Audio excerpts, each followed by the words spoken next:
back to The Walk. I'm excited to be here for another great day to record. Today I have my friend David Cress Solis, and I'm going to just let you introduce yourself. So tell us about you. Okay. As Josh said, my name is David, and I am married to my beautiful wife, JC, and we have two daughters, Isla, who is 10, and Indiana, who is 2. I am a elementary school teacher here in Walla Walla, Washington, and I'm working on my master's degree from Indiana University in Bloomington, Indiana, and I'm studying literacy, culture, and language education. All right. So that's been my focus in my early morning hours of studies. So you're an early morning guy? I am. After this event that I'm going to talk about today, I became an early morning person. And so most mornings without an alarm, my eyes will open around 4 and we'll get some studies done. And sometimes I'll go back to sleep, but a lot of times I'm good to go. Good for you. Yeah, I try. So I have to use an alarm. 4:30 is the best. Yes. 5:30 is getting late for me. Right. But I like to, in between there's where I like to be. Yeah. Now there are some 6 o'clock days every now and then for me, but yes. But I have found those are such valuable hours early in the day. I can be so productive. My mind is clear. Exactly. And then there's also less interruptions. Yeah. Turns out not many people want to be up at 5 in the morning. Wants to be up at 5 in the morning. And so as you're trying to balance all these different things in life, you're not, quote, stealing time away from family or from anything like that, because they're all sleeping and nobody wants to be up. Sleeping. Yeah. There are some times that my youngest, who's 2, you'll hear her start to rustle around, and you just throw up a quick prayer like, God, if you would, give her peace, let her rest. Yeah. Amen. Yeah. That's good. That's good. So as you were talking about your intro, I think we should give it should be noted that you are a little bit of an Indiana fan. I am an Indiana fan. I grew up, I was born in Mississippi, but I was only there, I think, till I was 3, maybe 4. My dad's a pastor, and so we moved to Indiana, where my mom is from, and it was my love. I went to I did some undergrad work at Indiana University, and then when my wife thought with me about doing some master's work, I thought, why not IU? It's my love. So I applied and we got in. So yeah, I definitely have a crush with Indiana University. Basically anything IU. Whether it be sports or whether it be their music program, if it's IU, count me in. You know, they made a movie about them. Do you know that? We did make a movie. I'm pretty sure I own a couple copies. I don't watch it as much as I used to because, being family first and I'd much rather spend time with my wife and my girls. But every once in a while, I'll throw it in. I figure you were aware that they made a movie. Aware of it, aware of it, and I've been to a few of the gyms that are in the movie. So, all right, good. So, tell me about your story. We knew you were raised in Indiana. Raised in Indiana. As I said, I'm a pastor's kid, and at least at the time, as kids, my sister, I have an older sister. She's 2 years older than I am, and a younger brother who's 7 years younger than I am. And growing up, at least for my sister and I, we moved all the time. We related well with military kids who move all the time. It seemed like every 2 years we were in a new church because the Indiana Conference moved my dad like it was the fun thing to do. So we moved a lot, and we grew up in Indiana for the majority of our life, moved to Ohio, and lived in Dayton. And because I loved Indiana so much, I went back to Indiana Academy in Cicero, just north of Indianapolis, and went to a boarding high school. And then my parents eventually moved out to Washington State, and eventually I followed. But Indiana was a big part of my life, my youth, and even though I'll probably never live in Indiana again, and I'll probably possibly. I mean, I don't know. I mean, I will visit Indiana again. I just don't know when. But it's So, grew up in the church with my dad and my mom. And this is the Seventh-day Adventist Church. Seventh-day Adventist Church, yes. And so we grew up there, and like that was tough. All the moving, and it left a sour taste in my mouth. Right. So yeah. Hard to make connections sometimes when you move around so much. It was hard to make connections. I had a friend who told me years later, he was from Richmond, Indiana, and Bryce told me years later, you do a really good job of keeping in contact. And I said, well, I have to. And this is, years before Facebook really, and, right. All that jazz.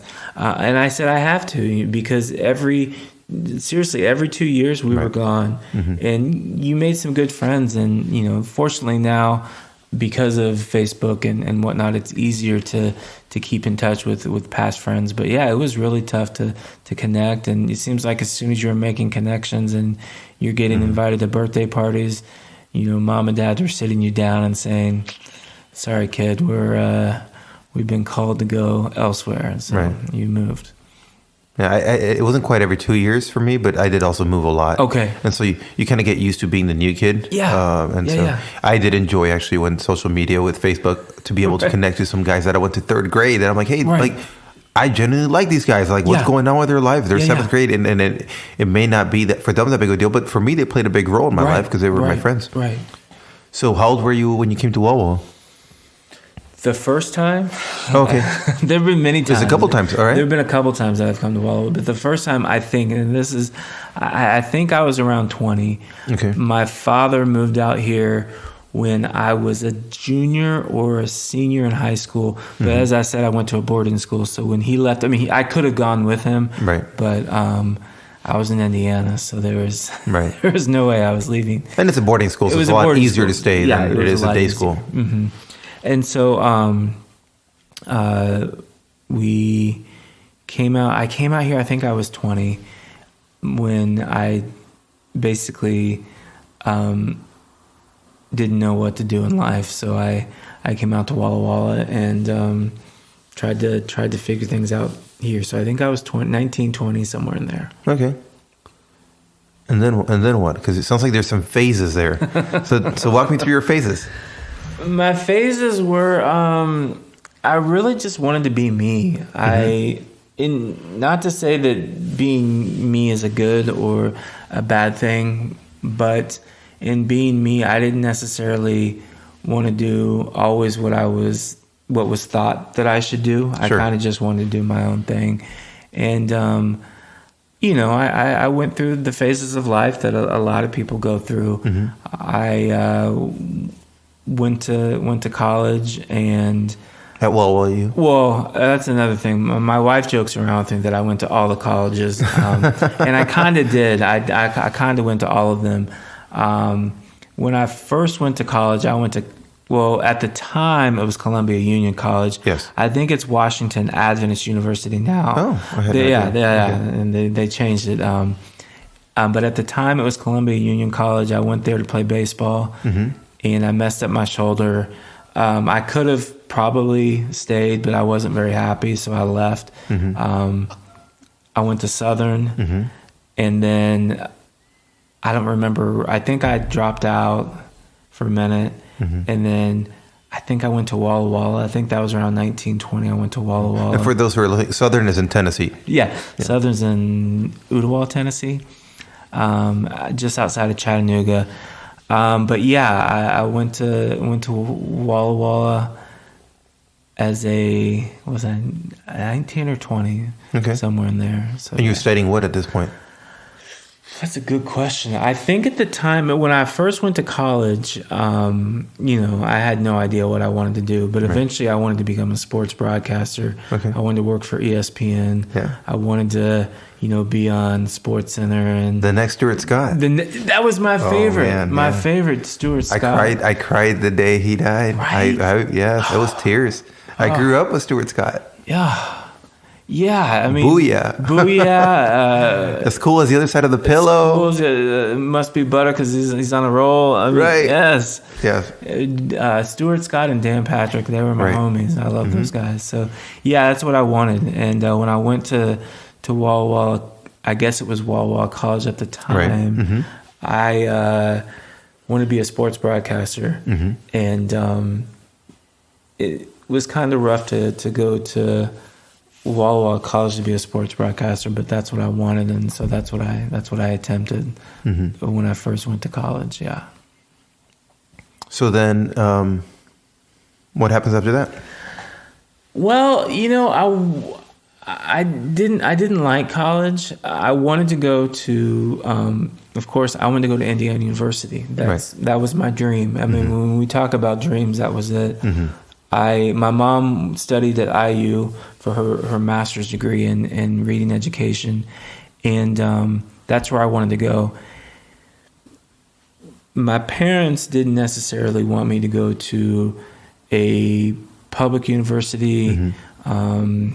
They both worked for the church, and they wanted me to go to an Adventist school, and so I went to an Adventist school because, to be honest, they helped me. They helped me pay for it. So, they get a good deal. They get a huge discount. So it was a no-brainer to go there. But I wasn't happy. I didn't like school. No knock to Walla Walla College because it eventually became my alma mater. I wasn't happy. I wanted to cover IU. I mean, they're big time. I know Walla Walla has a sports program, but it's different when you're a Big Ten school. It's a D1. It's a D1 Big Ten. That's where Sage Steele from ESPN. That's where she went. Right. That's where many greats have gone, and so you wanted to be a part of that. And so I went to Southern. I went to Walla Walla. Didn't like it. Right. I think I dropped out, but I think I was actually let go easily because my grades are so bad. Okay. I just your head wasn't into it? My head wasn't into it. I wanted to, honestly, I wanted to party. I wanted to have fun. And so I went to Walla Walla. I dropped out. Eventually, I applied for IU because that's where I really wanted to be. Because actually, IU has a program called sports broadcasting. That's the program. And so I applied to IU. I got denied. My grades weren't good. So I applied for Southern again because I thought, well, if I can get my grades up, I'll go back to school. Right. Got into Southern because they're not going to deny you to come and go to school there. So I got my grades up at Southern, went to IU, loved it. I couldn't afford it, paying, so I eventually, surprisingly, I dropped out at IU and went, I can't remember the road. It's been too long now, but basically I went to Southern again, and eventually that's where my life got turned upside down, and we got a new chance. So. So for a couple of things before you go into this new chance, I'm interested. But you made a statement about this a long time ago. Yeah. You're not that old. How old are you? I'm 42. Okay. 42. Now you have to be very careful making statements like that, because let me tell you what, 43 is not that old. And I know this great guy who is young at 43. Right. So anyway, just for what it's worth, that's not that old. So so you're in Tennessee, and things changed. I was in Tennessee. Things changed. Eventually I ended up coming back to Walla Walla, and I decided to, what was I doing? I was working, it was a cell phone company. I don't even know what it was called now. But I was selling cell phones out of school. Oh, I mean, I dropped out of school. I mean, I was having fun, living life, living the dream. And then one day, a person that I worked with, Jennifer Bishop, I think her name was, we had to go to, we had to take our booth to the fairgrounds in Dayton, Washington, because our cell phone was very popular for farmers because it could reach out when they were harvesting their wheat. And that's one of the awesome things about Walla Walla is our agriculture. And so we were out at the fairgrounds. On the way back, she said, "Hey, my friend just opened up this bar in Waitsburg. Can we stop?" I said, "Sure. Sounds like a party. Let's go." So we stopped in. It looked like we'd walked into some high scale facility, and I really liked it. And I talked to my friend later. I said, "Hey, are they hiring?" She says, "I don't know, but it's my friend. I'll ask her." Okay. And they called me in. We did an interview. I'd never made a drink in my life, and they said, "Yeah, you're hired. We'll get you in." And I became a bartender, and I loved it. And eventually, they said, "We need a manager. Would you be our manager?" And I said, "Why not? This is the life." And and so I started living that life, and made a lot of good friends, great people in Waitsburg and in that area, and people who changed my life eventually. And I didn't even know at the time that they were going to change my life eventually. And so one day, it's really big in my family. If it's your birthday, you get taken out for dinner, or maybe a special dinner is made for you. And my brother, I think he was turning 19, 18, 19, maybe 17, somewhere in there. It was his birthday on August 19th.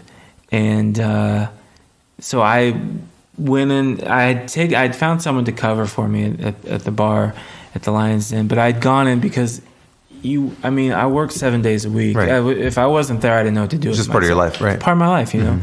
And so I went in to make sure, we were stocked, that we had drinks, and planning things for that weekend and for the facility. And I remember I had a Jeep CJ7, and I had my hardtop on, and our liquor store that we purchased all of our drinks from was right around the corner. And so I got into my Jeep. I didn't put my seatbelt on. I zipped around the corner, picked up some supplies, some drinks, and when I dropped everything off, I had to get back to Walla Walla for my brother's birthday. So I'm used to not leaving work until 2, 3 in the morning, and it was afternoon. It was sunny day, and I got into my Jeep and I just took off. And I was on Highway 12, and when Highway 12 splits and turns into a three-lane highway, it goes around this corner as you head into, I think it's Dixie, I think is the town, Dixie. And as you go into this corner, I think the speed limit, I'm not even for sure, but I think the speed limit is 50 or 60. Chances are I was probably going 5 over, something like that, maybe 10, I don't know. But as I was going around the corner, we were having a windstorm. And the windstorm pushed my Jeep off the road. And I don't remember any of this. This is just basically what stories have been told to me. Pushed me off the road, and I guess I liked my Jeep, and I tried to save it and getting it back on the road. And because there's a ditch and a creek, and there was a green mailbox. And the gentleman who saw me said that I tried to miss the mailbox. And I took out the mailbox, and at that point in time, my Jeep flipped 4 or 5 times, and I wasn't wearing my seatbelt. Wow. I always wear my seatbelt. I wasn't wearing my seatbelt. And on one of the 4 to 5 flips, I was thrown out of my Jeep, and I was thrown out and landed directly on the highway. Wow. Fortunately, there was this gentleman who stopped to keep vehicles, if there were vehicles, for running me over. Right. And fortunately, a friend of mine, her mom, who just happens to be the director of the ER, just happened to be, coming the other direction. And by just happen to be, I don't think these things just happen. I feel as though, God places people where they need to be placed. And when she was coming the other direction, as she was coming up the hill the other direction, she saw debris in the air, and she thought it was because it was close to harvest time, so she thought it was a combine, and just picking up their wheat. And then she saw a person flying in the air next, and she thought, oh wow. The accident was a wake-up call, a serious wake-up call. She of course found me, and she and her this is I should say her name. Was Lori Rutvick, and her daughter Erica. They were going towards Dayton, I think, is what they told me, and they just tried to get me put together, and they tried to make sure that I was okay. I mean, I wasn't okay. I was really, really messed up, but they were trying to do their best to take care of me. And so they made calls for, EMT, and in Waitsburg, when EMT is called, the downtown siren goes off because it's volunteer work. Right. And the volunteer EMT got together, and they came out, and they said that this is the first time that they've ever come to an accident that they knew who it was. Right. And so I knew who these guys were. And are you responsible at this point? I know you don't remember it, but from other people telling you, are you? They told me that I was trying to stand up. Okay. Which wasn't necessarily the best thing in my case to do, was to not stand up, but I was trying to stand up. And when the gentleman, I think it was a couple guys and a couple ladies on the EMT, and they said that when they came up on me, I sat up and I said, hey, what do you want to drink? And I knew what they normally got at the bar. I had their drinks down, and they said, wow, that's impressive that you know that in the state that you're in. And they tried to get me stabilized because I had, this wasn't known at the time, but I had fractured some vertebrae, and my face was messed up, and my hand was messed. My right hand was messed up, and they tried to get me secure, and they tried to get a helicopter in for Lifeline, but at the time, that area is surrounded by mountains in the distance, and we were having wildfires as well. And so at the time, they thought the radio control thought that it was just someone out on their personal helicopter, and they wouldn't let them pick me up because of the fires. And so they got me. They said it was about 45 minutes. They got me secure, and they drove me to St. Mary's in Walla Walla, Washington, and there they got me all bandaged up and secure and everything, but they knew I needed, I had head trauma. And you need a trauma center. And they needed a trauma center, and so they then airlifted me from Walla Walla, where I was at for till evening, and then they lifted me up to the Tri-Cities at what was it called? Cadillac Memorial Center, Cadillac something or another. And there at Cadillac, because I kept trying to play with the wraps and the different things in my face, and so they put me in a they put me in a coma. Yeah, medically induced coma, just to be able to monitor me and trying to get me in shape. But what I had done in the accident was, like I said, I had a traumatic brain injury. I had my spine, my vertebrae was messed up in different areas, and I'm right-handed, and I had shattered my wrist and my thumb. My right thumb, the bone in the thumb had popped out of the skin to the left when I landed on it. So they had to put pins in my thumb to hold it together, and they put a cast on my arm, and so I was there for 2 weeks in that hospital. I didn't know anybody. Of course, I was in a coma. My parents were there, and we're just devastated. And this is on your brother's birthday. Yeah, this is my brother. I forgot about that. Yeah, this is my brother's birthday. So he didn't get his dinner. He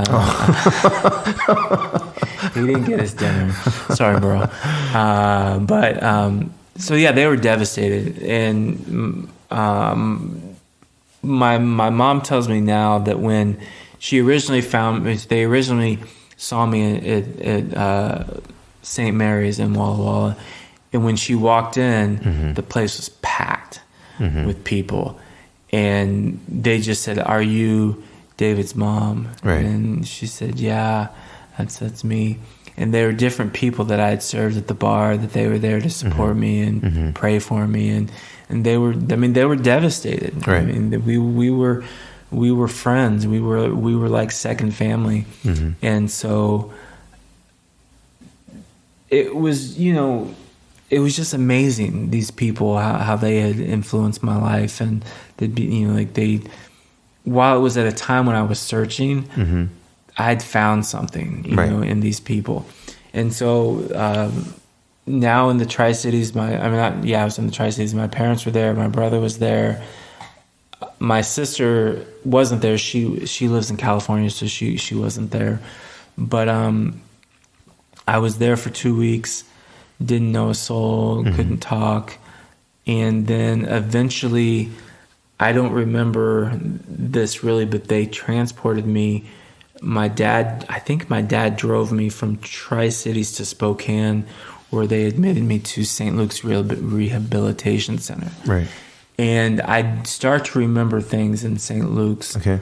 I had neighbors in the hospital who they were older, beyond 43. They were older, and I never saw them, but they were older. I could tell, and they were having a hard time. Like, they would wake up in the middle of the night screaming, and I was on a mental unit for my head, and so I was there. I had a head trauma unit. Head trauma unit, yeah. Not mental. Head trauma unit. That comes later, maybe.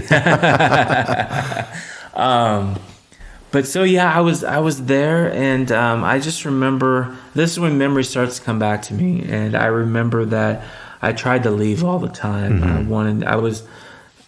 wanted to get out. I wanted to do things. I didn't know exactly what was wrong with me, and they were worried that I was going to run away. Right. And so because your body's functioning pretty well. My body was functioning. Yeah, so you're strong enough to be able to leave if you want. I could have walked out. You're dangerous. But the head trauma unit, you had to be buzzed in and buzzed out. Okay. And they wouldn't let me in and out without a doctor or a family member or a friend. But they were worried that I was going to somehow sneak out. Right. And so they put bands on my ankles, so they knew where I was all the time. So I was basically under house arrest. Right. And so I was there for another 2-3 weeks, and I was having crazy dreams. People that I knew had come to see me, but I thought all this was real. I mean, they were dreams that I thought it was just real life. And one day, one of my doctors came into my room and he said, "Do you know where you're at?" And I said, yeah, I know where I'm at. He said, oh, okay. He said, where are you? Where is that, right? I said, I'm in Hawaii. He said, are you in Hawaii? Are you sure? And I said, yeah. And I stepped out of my bed and I opened up the drapes, and my room looked out to where was I at? I was where the maintenance was, where the trash cans were all at. Sure. And so it was, I mean, not to say that there isn't a pretty part of Spokane, but this wasn't it. But I was for sure I was in Hawaii. And I said, look at it. And he said, okay, you think you're in Hawaii. All right, let's go there. Yeah. And so I was in my mind, I was in Hawaii. I remember though one thing is where one morning I woke up and I said, you're not supposed to be here alive. And I said, God saved you, which was weird because I wasn't living a life that really included God. Sure. And so that he had, like I'd grown up in the church, but for some, I hadn't stayed in the church, and it was just weird to me that out of all of this, he still saved me. And it wasn't like, there wasn't a question on, were you just saved because the doctors were good, or were you saved because the nurses? No, you were saved because God was there. And I was like, whoa, that's crazy. And then the second thing that came to my mind was, and you're supposed to be a teacher. And you know how sometimes you pray and you're like, hey, God, this, that, or the other, and he answers it, and you're like, all right, God, but I'm not for sure you answered my prayer, so I want you to turn the lights off without me touching the lights. Sure. Wasn't you, God? The lights are still on. Right, yeah. But this, I hadn't prayed a prayer for, like, what am I supposed to do with my life? But God said, hey, son, you're supposed to be a teacher. And I was like, I don't want to be a teacher. Yeah, I don't want to be good. My mom was a teacher. I love you, Mom, but I didn't want to follow in Mom's steps. But there was no question about it. I was supposed to become an educator, and I didn't question it. I just said, "All right, God, that's your plan for me," And weeks later, I met the weight that I had to meet to be released, and I did tons of testing, and my doctor said, you shouldn't be walking. He said, for one, you shouldn't be alive. There's no reason why you should be alive. He said, I don't know if I'm supposed to say this. He's like, but there's a higher calling for you. And I was like, wow. Okay, cool. All right. I hear what you're saying. And he said, you shouldn't be walking. Since then, I've run 2 half marathons, but I'm not supposed to be walking. Right. So God was like, son, you made some choices in your life that you weren't proud of, but guess what? I never stopped loving you. Right. My plan for you never changed, and just because you've made some steps that you weren't very proud of, I'm not sitting here like, I wanted you to do this, but instead you get to do this. It's like, instead I want you to mentor the young. Right. I want you to mentor the future, and it's not too late. He's giving you another opportunity. It's not too late. Like you might think it's too late, right? But it's all in my plans, right? And I'm the creator of time, so come talk to me. And I was just like, what? So a couple weeks later, I got released, and I was in the hospital for a month, a little bit more than a month, or maybe a little bit days shorter than a month, but somewhere in there. And my doctor said, do you want to go back to school? I said, yeah, I do. He said, here's the thing. Did you like school beforehand? I said, I hated it. He said, before it would have been easier for you. Right. Because you were fully capable of doing anything. He says, now it's going to be tough. It's going to be really tough. He says, you can do it, but I just want you to take as few hours as possible. It's going to take some time. And we did it, I went back to school, and it like he said, it was going to take me some time, but Josh, it was amazing to be back in school. And this is now you're going back to school for your undergrad? For my undergrad. Right. Okay, because you hadn't completed it. I hadn't completed it. And when I had left, it was still, I was going to be a sports broadcaster. So when I went back, there was no question I was supposed to be an educator. And I went, I don't remember how many times I'd gone to Southern, but I went back to Southern because I wanted to get away from my life in Walla Walla. And so I went back to Southern, and not listening to the doctor, I signed up for 17 credit hours. And on the first day of classes, you know how they go through the syllabus and they get to that one part where they say, now, if you need help, we have a learning resource center. And normally I'm like, whatever. Right. And for the first time, I thought to myself, oh, shoot, that's where I'm supposed to go. And so I went to her name was Susie. And I went to Susie and I said, hey, Susie,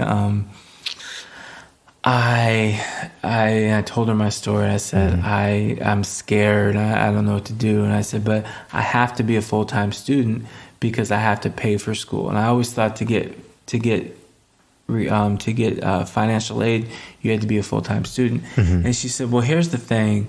If you read the fine print, it talks about where if you have something like a traumatic brain injury, you can take 3 hours, you can take 6 hours, and you'll get full credit.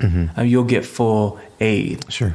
I was like, what? That's crazy. So I dropped all my classes, but like one or two of them, and I started my journey. I'm becoming a teacher. Because you noticed processing was a little harder. Oh my gosh, it was so tough. Because I mean, you say I'm still listening to the syllabus, and I realized at the end, I'm like, oh, right, I need to go somewhere else. What were you noticing? I was just, there was so much to do, and listening and taking notes, and being able to be able to process what I was hearing and getting it on paper. And you were struggling already. Yeah, you know, like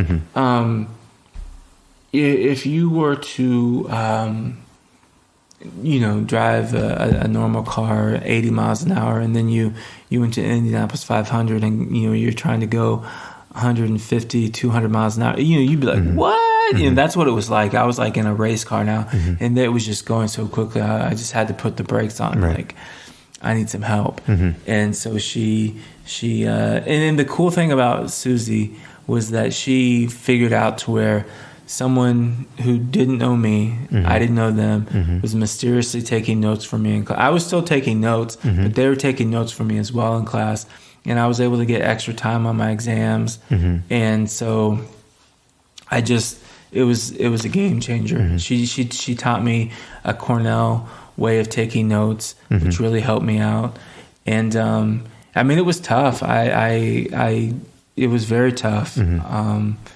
It was so tough that I decided to come back to Walla Walla because I needed support from my family just to be there for me. I'd made amazing friends in Chattanooga, Tennessee, who I miss dearly to this day. And they were support, but I was scared. I didn't know what I was doing. So I came back to... How old were you when you came back? I was 28, 29 years old. So a lot of life has happened in between. A lot of life had happened in between. Right. And I came back and wasn't supposed to be admitted to Walla Walla because I had been kicked out because of my grades. And they somehow I got underneath the cracks, and I was admitted mistakenly. And I found out that I'd been admitted mistakenly because I got a C in one of my classes, and they dismissed me. I was like, "Hold up, what? I got a C. That's passing." And they're like, "Yeah, but you were on probation." Right. I was like, "What? I didn't know I was on probation." So I had to write a letter to be readmitted again, and I got readmitted. And I discovered some of the most amazing people, some of the most amazing, like when you're going strong and your grades are like, when I was in school before, I was like a 1.9 GPA. I didn't care. That sounds like my first 2 years at CC. Right. Yeah. I didn't care. I was, I wanted to meet people. Right. I wanted to have fun. I wanted to party. I wanted to meet girls. You're not there to learn. Not there to learn. But the thing is, at IU, I was there to learn. I mean, I had fun. Don't get me wrong. I had fun at IU. I met people, but it was a different focus. That was my dream. It was like, can I say it was heaven to go to IU? I mean, it was heaven. But when I came back to Walla Walla, I knew what I was there for, and I started getting into the education program. One of the programs that we had, we were involved in teaching at Davis Elementary School, which at the time, I guess it's still behind the girls' dormitory, but it was like right on the road before. And I met an old friend, and I didn't. Her name is Elisa Aguilar, and Miss Aguilar. And one day I was in her classroom, and she said, "I can't believe you're back. You never," because I had met when I worked at the YMCA. I had met her, and I'd always said, "I'm going to get out of here. I want to move back to Indiana. I hate it." And she's like, "You're back," and I said, "Yeah." And she's like, "I can tell it's different. I can tell that there's something different." She's like, "It's amazing." Like, wow, like that's cool. And so I knew I was where I was supposed to be. Would you share with people how you ended up back at that time, or not really? I think I probably did. Like for people who knew me from before, they knew that I didn't want to be in Washington. Right. I didn't, especially in Walla it was a small town. I wanted big city lights, And so, but there was something when I was in high school. I played high school basketball in Indiana, and you would come down. Our locker room was upstairs in the gymnasium, and you would come down the stairs, and I think every sports person that you hit the door frame, and it's supposed to give you some superpower, and you'd hit the door frame, and for me it would send chills down my body as I would run onto the floor and people were cheering and happy for you. One day I was walking through a kindergarten classroom and I hit the door frame before I went in. It was the same chills. I said, "God, that was you. He's cheering you on now. You're cheering me on." And I knew that this is where I was supposed to be. I was supposed to be a teacher. Right. And so, it was tough, but I went from a 1.9 barely staying in school to, had it not been for my 1.9s in life, I would have been, there's the dean's list, and then I think it's the president's list. I would have been on that list because my grades just took off. Like I'm a morning person now, waking up at 4:30, but I would wake up at 2 or 3 in the morning to study because my doctor told me you're going to find a time when your brain works. And he says it's always going to work, but there's going to be a time when it's going to be free, and you're just going to have to find it and study. I said, okay. And so it was like 2 or 3 o'clock in the morning. I'd wake up, I'd study, and I started on this journey to becoming a teacher. So it's amazing. It's amazing that he gave me a second chance. So, yeah, and just thinking about the second chance, you described how God spoke to you and told you, here's your second chance, and here's what I want you to do, which just changes your direction. So there's some adjustment period going on there. Although you've probably been, quote, for no pun intended, hit so hard that you're like, okay, God, wherever you want me, go ahead and put me there. Right. But you also talk about and saying, and I guess in many ways I identify with this feeling, growing up around God, but at many times would put him on a shelf. Yeah. He was always there. Yeah. But he was on a shelf, and he wasn't very active in my life. Right. It seems that through this experience, your relationship grew. Sure. Tell me about that. It was a matter of thinking everyone else might have given up on me. They saw what I was doing, and he never gave up. Not saying that he wouldn't bless me to be the next Stuart Scott. But rise up and all that. And you're like, oh, Stuart. But he always knew I was gonna be a teacher for him. He never gave up, and he knew the kids now before they weren't even born yet. It was that long ago. They weren't even born yet. But he knew then that I was going to have an impact on them now. And he just didn't give up. And so I started to read my Bible more. I started to listen to different music to get that going. And I remember when I was like first grade, second grade, my dad baptized me. And it was something that I wanted, but things happen in life, and you might make some steps that don't necessarily have you feeling like you're with him. But he never forgot. And I just remember that when I finally got into teaching and I graduated and I became a teacher, that I wanted to be rebaptized. Mm-hmm. I wanted, not that I had to be, but that's what I wanted. That's what you wanted, yeah. That's what I wanted to be. I wanted to publicly state, he's got me. A recommitment. A recommitment. Yeah. And I was teaching in where was I teaching? Anderson, Indiana, where a lot of Christian artists come out of Anderson University. Right. I was at a small school there, and I had been told. Someone had told me one time, they're like, if you ever can, because in the Adventist system, if you're working for a school, you're supposed to go to their church, right. Or that's what you're supposed to do. And so this person told me, if you ever can, there's a church in Indianapolis called Capital City. You should go. Mm-hmm. I was like, wait a minute, Capital City? I said, my dad and I used to live, my family, mm-hmm. we used to live in Indianapolis when we were kids. Mm-hmm. And there was a minister and his son, who is now a minister, Alfonso Green. Mm-hmm. We would go to the Capital City Gymnasium. I think it was on Wednesday nights. Mm-hmm. Like every other Wednesday night, we'd hoop with him. Mm-hmm. And I was like, yeah, I know about Capital City. I said, I'm going to check it out. So one Sabbath, we were on break. So technically, I didn't have to go to church at mm-hmm. Anderson. I could go wherever I wanted. I said, I'm going to go to Capital City. Mm-hmm. And Capital City is an African-American church. Mm-hmm. And not that it matters, but, I walked in, I was a little scared. Mm-hmm. Not just scared because, this is a new church and, right. New experience. And I'm an introvert. Mm-hmm. I'm shy like none other. And as I walked in, and this lady, I wish I remember her name. I remember her face, but she said, "How are you?"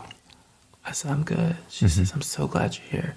She gave me a hug. So warm. So warm. Right. I was like, excuse me? You feel the love. Yeah. Right. I was like, she was like, where are you from? And I was telling her I was mm-hmm. a teacher. Anderson's probably 30 minutes away.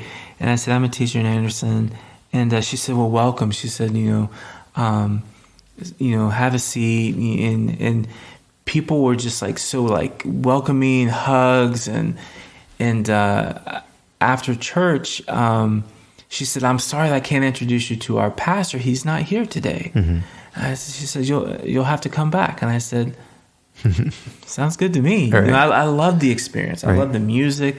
I love the people. Right. And you're hooked. I was hooked. Exactly. Mm-hmm. I was hooked. And so I went the next weekend because we were on Christmas break. So I had a couple weeks to try this new mm-hmm. church. And the next weekend the pastor was back, mm-hmm. Dr. William Lee. And met him, and I felt like he'd been my pastor mm-hmm. for years, And so I started to go to church at Capital City every week, mm-hmm. and I would go to Anderson for Sabbath school, mm-hmm. and because they started a little bit later, I could get, and they went a little bit later, right? I could get there and still get the sermon. Mm-hmm. 30-minute drive and make it. 30-minute drive, I could make it. By the time the sermon started, I could make it, and I just remember there was one Sabbath that I was tired. I didn't know if I wanted to go. I said, no, you need to be there. You need to be there. And I got to church. And understandably, I think about every week at church, there was a call. Mm-hmm. That's just part of church is the call. But this call was different. I forget what he was saying, but I just remember thinking, son, this is why you're supposed to be here today. Mm-hmm. You're supposed to go up there for this. Mm-hmm. And I was like, are you for sure? Are you for sure? For sure? And I was like, go, mm-hmm. go. So I went, and they were so welcoming. And we, how can we make this work? How can we meet? How can we do all this stuff? And I would go every Wednesday night for prayer meeting. It was my fuel to get me through the rest of the week. And eventually, he says, when can we baptize you? Right. I was like, whenever, whenever. Mm-hmm. And he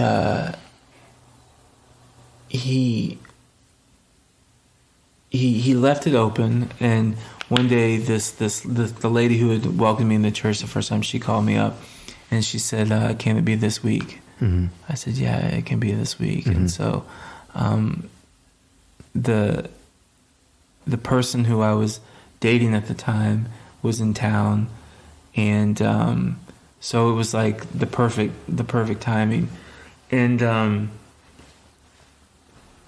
I've been baptized before, and granted it was a long time, but this was a totally different experience. I mean, like I had family who lived in Indiana that were there, mm-hmm. and but this church, again, I say they'd taken me on like I'd been there forever. Mm-hmm. And when I got, they sing this song, and there was like a line of us. There was probably like 8 of us who got baptized that day. But there's this song that they sing for everyone as they're getting baptized. It says, "Take me to the water, take me to the water, take me to the water to be baptized." And like the old organs. So that's going, and as soon as the Pastor Lee dipped me into that water and brought me out. You know how I said when it was in high school and I played basketball and I'd run to the floor and everyone cheered? It was like I was in high school again. Mm-hmm. The place erupted. People are cheering. They're so excited. They're so happy. And like God took on a whole new... He was no longer just on the shelf. He was in my life. He was a part of my everyday experience. Mm-hmm. And this church, I needed that church, and it saddened me to leave that church eventually when I moved. But the people there, I promise you this: when I go back to Indiana. And walk to get my diploma at Indiana University, I'm going to go to this church. Right. And I don't know everyone who's there anymore because it's been a while since I was a member there. But there's a gentleman. His name is Brother Tom Harris. He's going to be there, and I think he just turned 80 this year. And I'm going to give him the biggest hug because he was one of the people who I went to a men's conference, and he could tell I was scared, and so he had me come and sit with he and his friends for something. We was a potluck after church, and I just want to just give him the biggest hug because he was a true inspiration to get me where I'm at today. Wow. Yeah. Wow. And so you were there doing student teaching? I was teaching. You were full time. So full time. Okay, and then you got back to Wawa? Well, eventually, the thing with being a pastor's kid, like I said, we moved every 2 years. I was used to moving every 2 years, and when I went to college, I was moving because I didn't like it for whatever reasons. I was leaving every 2 years, and when I became a teacher, sad to say, I would leave every year because I didn't necessarily. I wanted one classroom, and then the Adventist system, a lot of times you're teaching grades 1st grade through 8th grade all in one room, and you're teaching grades 4 through 8 all in one room, and I didn't like it, and so every year I would leave and I would go find a new school, hoping, and I was teaching upper grades, and I really wanted to teach lower grades, and so there was a school in Idaho that was recruiting me pretty hard to come to Moscow. And I got to teach grades 1 through 4. And so I was happy about that. But again, I didn't really want to teach 4 grades. And multiple, sure. And so my brother was teaching at Lodi Academy in California. And they had an opening for 1st grade. And I was like, yeah, that's where I want to be. I mean, by my brother and I was... You owe him a dinner if nothing else. Yeah, exactly. and also, to be honest with you, sorry, Idaho, but I was single. I wanted to marry. I wanted a family. Right. And there were 3 Adventist churches in the Moscow area. And, they're small churches, but every time you go to church, there wasn't anybody that, you know, like, everyone was married. I was older. Everyone was married. And So there wasn't any, possibility. You need a bigger pond. I need a bigger pond. Right. And, isn't there a song about, California dreaming and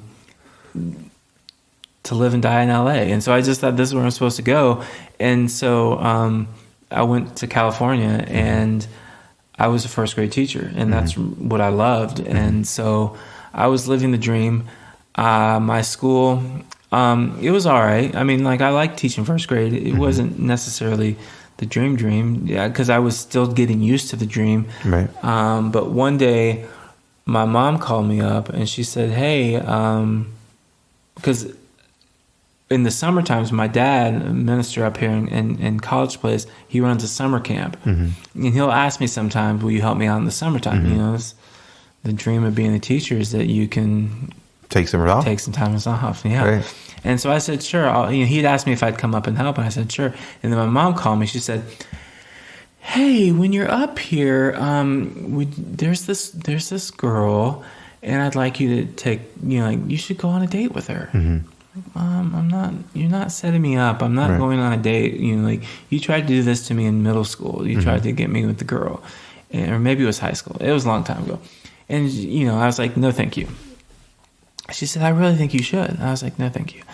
And then she got my brother on me. My brother's like, "Yeah, you should." And I was like, I'm not going to. I said, "I'm going to help Dad out," and that's it. And did you ever see the movie? What was it called? It was a movie. It was a kids movie. They were playing baseball, and there's the lifeguard. The Sandlot? The Sandlot. Yeah, with the kissing scene? With the lifeguard? The kissing scene. Yeah. And my brother said... Never seen it. You've never seen it? I just described it. Yeah. I've never seen it. But my brother said she's Wendy Peppercorn. And I was like, what? He's like, you gotta go. I was like, I'm not gonna. I was like, I live in California. She lives in Washington State. I'm not moving back to Walla Walla, Washington. I like California. You know, I mean, it gets cold here, but it doesn't get that cold. And there's another church in California that it was also called Capital City, but it was another African American church, and I was at home. I mean, you couldn't look for a happier guy than I was. And but I went back to Washington to help my dad for the summer, and I was like, all right, Mom, like now my brother's calling me on my case, and I said, what's her number? She was like, oh, I don't have her number. Well, how am I supposed to call her? She's like, well, I know where her parents live. You can go ask her. I'm like, I'm not going to go to these random people's houses. Like, hey, you haven't met her. Haven't met her. I mean, I'd search her up on Facebook. Right. Yeah. So you can. Yeah. Right. But I'm like, I'm not going to go to these parents' house and say, hi, my name is David. I'd like to take your daughter on a date. What's her phone number? Right. And so because I'd looked her up on Facebook, I wrote her a message on Facebook. I said, hey, this is who I am. Would you like to get together? And it seemed like it took forever for her to respond. She said she responded in the day, but but so you asked her out over Facebook. I think I asked her out over Facebook, and so JC and that's pretty gutsy. I know. I don't have that kind of but I think it's because my brother, who I look up to, had said that I should call her. Right. And I just said, hey. And she said, hey. And I said, where's a good place to eat in Walla Walla, Washington, And she said, do you like Indian food? I love Indian food. She was like, let's go to this place. So we met, and I saw her from a distance. I got there beforehand, and I was waiting outside. And, summer day, you can't ask for a better place than Walla Walla, Washington. And so I was just waiting outside, and I saw her, what looked like the person that I had, seen on Facebook, and I was like, wow, this she's beautiful. Right. And so, she walked up, and I don't know if there was a hug or, we greeted and we met, and we just started talking. We sat down, and I, afterwards, after she said, do you want to go for a walk? And I said, sure. And so we went to Bennington Lake. We went for a walk, and And afterwards, I don't remember if we said that we were going to go on another date, but my time was limited. It was a date? It was a date. You guys both agreed it was a date? We both agreed it was a date. And we decided to meet another time while I was in town. And the second time we went and saw the Mr. Rogers movie. Now, there are two Mr. Rogers movies. There was one with Tom Hanks. There was one before that that was like a documentary. And that's the one we went to go see. Now, I grew up on Mr. Rogers. I sang the song. I put the cardigan on. I flipped my shoes. That was my show as a kid. And JC grew up or knew that show as well. And so I was like, this is perfect. We'll go to this movie. And we walked in, and we were the only ones. Which, I mean, you know, it was. I think it was a middle of the day show to begin with, but still, we were the only ones there. And we were sitting down, and our feet were up on the chairs in front of us. And this person with the vest that came, and JC was worried that they were coming to tell us to take our feet off. Sure. But he was giving us $2 back because JC had a certificate to go to the movies for free, and because it was a matinee, we got $2 back. And I was like, "Wow, this is cool," you know. And we I don't know, something clicked. You know, like I had been looking for. I mean, I was in my 30s now, and I'd been looking for someone, and I think we went to church together the next week, and I met her beautiful daughter, Isla, and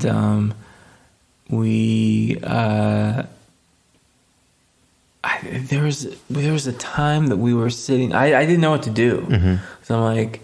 I'd extended my stay because, you know, like I could. I wasn't, you know, I was on summer break. I extended my stay, and I'm like, I don't know what we're supposed to do. I'm not moving to Walla Walla. I like my job in California, and so we just. I don't remember exactly how it happened, but I mean, a first kiss had happened. So like, you know, what are we supposed to do now? And we decided that we should date long distance, and I'd done long distance before, and I wasn't very happy. But we decided to do long distance, and added to my journey. And while I, you know, like there's a saying, once you're in Walla Walla, you'll never leave Walla Walla. And I said, no way, I'm out. I'll never come back to Walla Walla. But a year of dating, we got engaged, and I'm back. I'm here to stay now. So all from a Facebook invite after your mom was urging you to. It's interesting because this is talking about your wife and your marriage and now your family together. But so same thing with your career. God just keeps being patient and moving you around and shifting you here and there, and giving you a path. Yeah. He I mean, he knows what he's up to. You know, he knows what he's doing, and he's prepared a way. Well, actually, I don't know. I have a verse, and it kind of goes with this. So I'm gonna read it. Yeah, go ahead, read it. It's found. I'm reading from the Life Application New Living Translation, and it's found in Jeremiah 29:11. And it says, "For I know the plans I have for you, says the Lord. They are plans for good and not for disaster, to give you a future and a hope. In those days," this is verse 12, "in those days when you pray, I will listen." On the 13, it says, "If you look for me wholeheartedly, you will find me." And then it goes on into verse 14, "I will be found by you, says the Lord. I will end your captivity and restore your fortunes. I will gather you out of nations where I sent you and bring you home again to your own land." And when you had asked me about a verse, I had found this verse, and I had stopped at 11, and that was it. Right. But before meeting with you today, I flipped up. I was like, you know, should I bring a Bible or should I just read it off my phone? And then I found this Bible, and I was like, I'll just read through this one.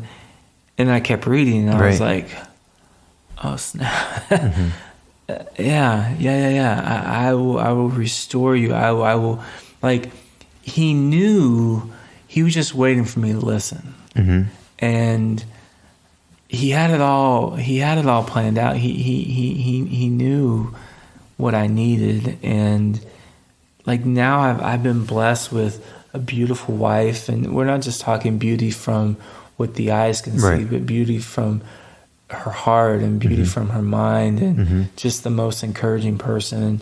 And sometimes I don't always say the right things, and sometimes I don't always do the right things, but she's there, and she uplifts me, and she reminds me of what I have to offer and who I am. And he knew I needed a daughter, and Isla is amazing. You know, she this morning I woke her up, or I thought I was waking her up, but she was already awake. She loves to read, and she was reading, and I was joking around with her, and I just said, I'll have breakfast for you in 10 minutes, which was basically me trying to say, you need to be out of bed and ready in 10 minutes, but, you know, trying to, you know, sugar on top. And so she came out to the kitchen, and I'd made her a fried egg because that's one of her favorite things, and a pancake. And she put her arms around me, and she just, out of the blue, she does this. She just gave me a hug, and she was just so proud of me, you know, and he knew that I needed that. And he knew, I mean, which I had a family there, but, you know, he like, with Indiana, she's something else. She's, how old is she? She's 2. She just turned 2 in February, and you know, we have some battles sometimes where she doesn't want to, you know, put her shoes on, or she doesn't want to get into the sea. You know, like, that's life. You know, but she's the most beautiful person in the world, and he just knew. He knew that I needed JC in my life. He knew that I needed Isla. He knew that I needed Indiana, and then on top of that, he knew I was supposed to be a teacher. You know, and you know, like, this is, I tell people, if you ever want to be a star, and you ever want to have people who cheer for you and adore you and run up to give you hugs, and you know, the entertainment industry didn't work for you, and you weren't a super athlete, and you're not in the NFL or Major League Baseball, become a kindergarten teacher.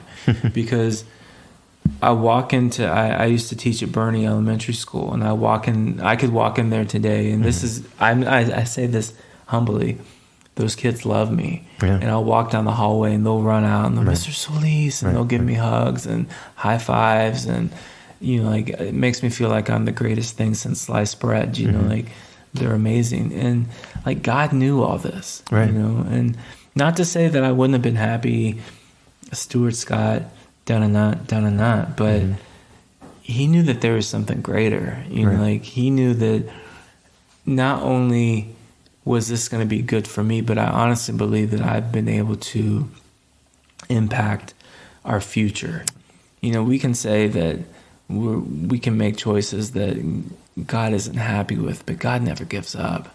He's never going to say, that was strike 3. Well, we'll see you later. You're out. You're headed down to the minor leagues. No good. You know, God is he sent his son to die for us. He's not giving up. He's all in. He's all committed. He's all in. He's just waiting for us to come around. And just, as you describe it, I think other things we can do that can make us happy. But there has to be some level of peace when you know you are where you should be. And I think there's a level of unrest when you're somewhere else. And then we can chase things and try to fill it with various different things. But it's that puzzle, suddenly he puts it all together. And yes, life, difficulties will come, and issues will come, but knowing that you're standing where he wants you to stand, at least for me, that has been extremely reassuring.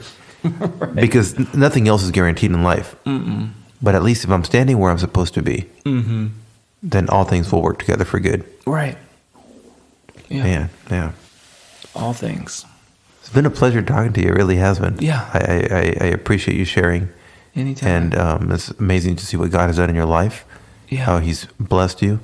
I love how you started with just Jeremiah 29:11, and then kept on reading, and it's like, well, this is even more applicable than I thought it was at the beginning. Right. And you're, I like it because 29:11, we hear it a lot. Yeah. But you keep reading. Right.